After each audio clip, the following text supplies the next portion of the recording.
Après plus d'une semaine de manifestations meurtrières, la nouvelle présidente du Pérou a déclaré qu'elle n'avait pas l'intention de se retirer. Entourée de son cabinet et les chefs de l'armée et de la police samedi, Dina Boluarte a déclaré qu'elle ne faisait que son travail. Je ne fais que remplir mon mandat constitutionnel. Un groupe demande à Dina de démissionner. Mais que résoudra ma démission?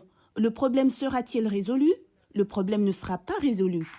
Dina Boluarte a prêté serment le jour même où les législateurs ont mis en accusation et démis de ses fonctions l'ancien président Pedro Castillo, qui avait tenté de dissoudre le Congrès et de gouverner par décret. Castillo est en détention provisoire pour 18 mois. Il est accusé de rébellion et de conspiration. Les manifestants sont descendus dans la rue. Des affrontements avec les forces de sécurité armées ont été meurtriers. Les partisans de l'ex-président demandent la libération de Castillo, la démission de Boluarte, la dissolution du Congrès et l'organisation de nouvelles élections. Vendredi, le Congrès n'a pas approuvé un projet de loi visant à avancer la date des nouvelles élections. Le Congrès doit se mettre au travail et agir pour le pays. 83% du peuple péruvien veut faire avancer les élections.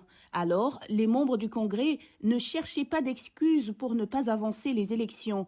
Ne vous abstenez pas de voter, votez pour le bien du pays. Les manifestations ont paralysé le système de transport du pays avec des routes bloquées et des aéroports fermés. Des milliers de touristes ont été laissés en détresse et ne savent pas s'ils pourront rentrer chez eux à temps pour Noël. Des centaines de touristes visant la cité antique de l'Inca, Machu Picchu, sont bloqués depuis plusieurs jours après la fermeture de l'aéroport. Et des manifestants ont apparemment placé des pierres sur les voies ferrées.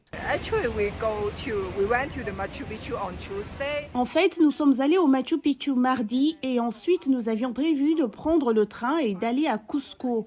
Mais nous avons finalement appris qu'il était arrêté. Tous les trains ont été suspendus depuis mardi. Donc, nous devons rester à Machu Picchu pour 4 jours environ.